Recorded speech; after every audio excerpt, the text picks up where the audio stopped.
In partnership with Mobile Loco, in 3 days from now, we'll send you an email with everyone you met at the shows. You can follow up on those encounters and start doing business with those people. So download the app. It's free on Android and iPhone. Enjoy it. Thank you. Thanks, Julian. And next up, Bizzabo. Alon. Hello, good morning. My name is Alon. I'm the co-founder of Bizzabo. So if you guys go to conferences, meetups, or professional events, Bizzabo is for you.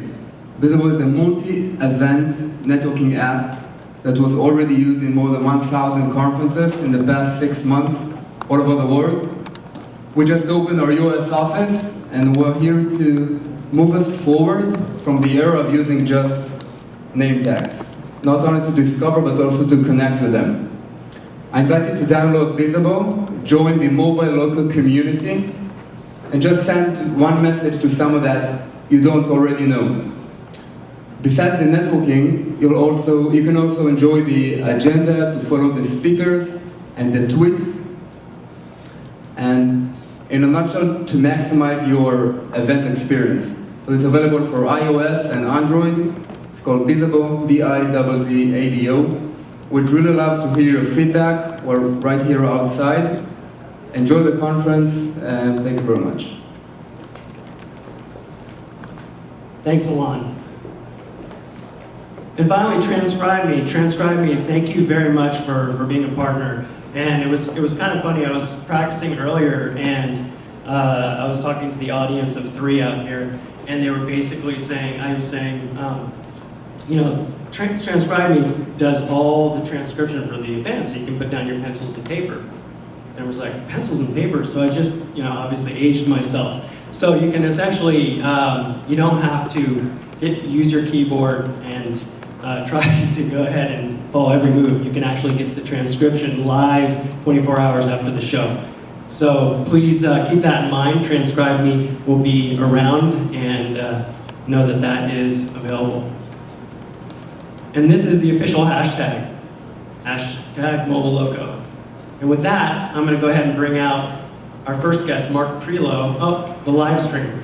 I was just informed that changed. We'll get an update out onto the hashtag #MobileLoco for the live stream. And thanks EasyBiz for streaming Hemo. If they follow me on Twitter at Hemo, they'll see the new link. Okay, Hemo on Twitter, new link.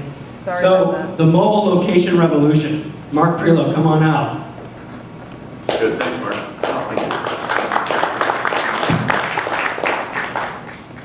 Good. So Mark asked me to take about 15 minutes to kind of frame sort of, end of the year in review, but also frame the day a little bit. And so I want to talk a little bit about sort of where we are in big stories. I had 15 minutes and now 7, so I'll talk real quick as we go. But I wanted to drop back about 2 years and talk about a story that was kind of making the rounds 2 years ago, and basically it was maps are dead. And the thought was that with all the new check-in economy and all that kind of thing, the emphasis on maps that we'd seen in local search was kind of, done that. Now it's really about people and places. And for those of you who in the crowd who are map geeks, and I know there are some of you out there, fortunately that was reversed in large parts to our friends in Apple. Now, Apple's had a lot of flack for this, and my goal here is not to pile on to Apple, but a couple things came out of the whole thing with Apple Maps, and I just wanted to make those points. And this has been said repeatedly by many people, assuming very wise tones, that maps are hard. And I think for a lot of years, Google gave away a very great product. And people thought because it was free, it couldn't be that hard. And what they missed was that was 8 years, hundreds of people, thousands of people, billions of dollars, hundreds of innovations over a long period of time. And then actually maps are pretty tough to do. And I think Apple learned that in a very painful way. But the other thing that was kind of an interesting comment that came out of that is maps are important to do. And a lot of people made the point that even though Apple has struggled in maps, that piece, that owning that location piece, was a key strategic decision and an important strategic decision. One of our guests coming up next, Bill Gurley, has written actually on both those subjects, so I'm looking forward to kind of having him unpack that. But the key thing that came out was that location is important. So then you say, why? And it's because Mary Meeker said so, and anyone who gives us 158 slides every year of data, you don't want to argue with. But Mary Meeker has shown this slide, and that piece over there in the end basically says there's this huge gap between spend in internet and mobile, especially mobile, versus the amount of time people are paying. So if you're kind of a quant guy, you look at maps. If you're a non-quant guy, it's just because people are walking around staring at their phones all the time. And so everyone believes that there's this huge opportunity in mobile, and even beyond that, sort of in the location part of mobile. And so there's this sense out there that there's this big dam about to burst. There's this huge potential, $20 billion, Mary Meeker says, of stuff out there that's about to burst and flow down and fund all your businesses and make venture capitalists rich and bring consumers a vast array of new services. The problem is that Mary Meeker slides looked about the same way for about 3 years. And so that question of how that dam is about to burst is hard. And a lot of people are trying to figure out how to connect the advertisers, the merchants, and the brands to these services. And that's really what this conference is about. It hasn't been for lack of trying, and a lot of things keep popping up and popping down like a whack-a-mole game. And if you look at the things we've got, I mean, we had maps, we had local search, we had POIs, we had location-based display, check-ins, likes, gamification, recommendations, mayor's swarms, badges, kick points, social recommendations, daily deals, geo-fences, geo-coupons, geotag tweets, geotag pictures of food that you're eating and I'm not. Path tells us where I woke up, where I went to sleep. I can get my car washed, coffee delivered, groceries bought, rooms rented, parking found, traffic reported, rabbits tasked, I'm pushed, pulled, and prodded, B2B, B2C, P2P, and if I thought I could go indoors and hide from it, they're coming to get me indoors too. So there's a lot of stuff going on in this market, and we're going to have people talk about all those different things. But the question is, the advertiser, and we wonder why don't the advertisers get it? And so far, the big question is, what will it take to get the advertisers impressed with all this wonderful stuff that's going on out there? And that's going to be the subject of a lot of the talks today, is what does it take for the advertisers, brands, and merchants to really start spending money on this mobile location spot? And a lot of the conversations we're going to hear around that.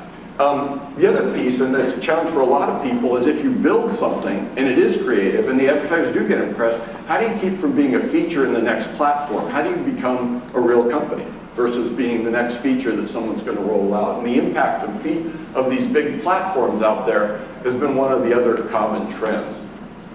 And one last thing that I'm going to talk about is most location services today sort of revolve around this idea of I know where you are, and the mobile technology has done that, and I know what's around you. And I'm going to kind of somehow connect you from where you are to stuff that's around you. And that's been really, if you think about it, driving a lot of the location stuff for a long, long time.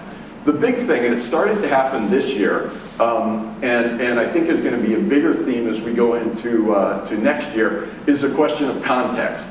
And context says not just where are you and what's around you, but why are you there? What does that mean to you? What might be important in that place? It started like South by Southwest with a lot of these things like Highlight and all those things. There were problems with batteries and stuff. But now we're seeing a lot more coming out that's not just trying to say, I'm here and what's around you, but what's the context? What are you doing in that? And what might be interesting. And you see things like Google Now, I think a lot of things with Apple on Passbook. Some of you have seen Field Trip from a company called Niantic, it's very interesting. They're trying to figure out the answer to that question of context and figure out what to bring you. And that sort of moves you into this area of pushed location. And my prediction is there'll be many bad implementations of pushed location-based information, but eventually we'll get it right. Incidentally, if you know who this is, you may want to keep it to yourself, because it probably means you're too old to be fundable or employable at a startup. But so keep it for yourself. But tell me after, and I'll host you to a free beer afterwards. And the last thing, and I'm excited about this, is you look out on the landscape in this. There are people who are saying we've now got mobile, location, and social technologies that we never had before. So let's go out and blow things up, and really in two ways that I think are interesting. One is They're looking at big markets that exist out there and saying, given these technologies, we can do something completely different and change the business model. We've got Uber coming in at the end. I've got a panel at the end. This idea of disruption, the other part of disruption is using those technologies to create assets that have been there but have never been accessible. If you think about the Airbnb, sort of creating a whole new class of lodging because of some of these location and mobile and social assets. So that idea of disruption is really key in the market. I think as we go forward, we'll talk about it here, but I think in the next year will be a big topic. Last note, and then I'm done. You know, what happens up here is interesting. I always think what happens out there is the most. I'm glad you're here. I hope you take advantage of the networking pieces. You know, enjoy the day, stay for drinks at the end, and the networking piece is a real key piece. So with that, I've almost brought us back onto time. So let me introduce the first panel. This panel is actually on one of the topics I talked about. It's on context. It's called It's the Context Stupid. It's hosted by Robert Gordine. I first met Robert Gordine about 10 years ago, which is like 70 years in dog years. And we were trying to convince people that location was interesting. Little known fact about Robert. Robert was actually the guy who invented something called the LBS Challenge 10 years ago, which became one of the primary challenges that around location-based services. Robert is now at Digital Globe. He has a title which I can't remember, but he will tell you, I think. And I'm looking to the side, looking for Robert to emerge and save me. Robert. He's waiting for a thunderous applause. Hey, Robert.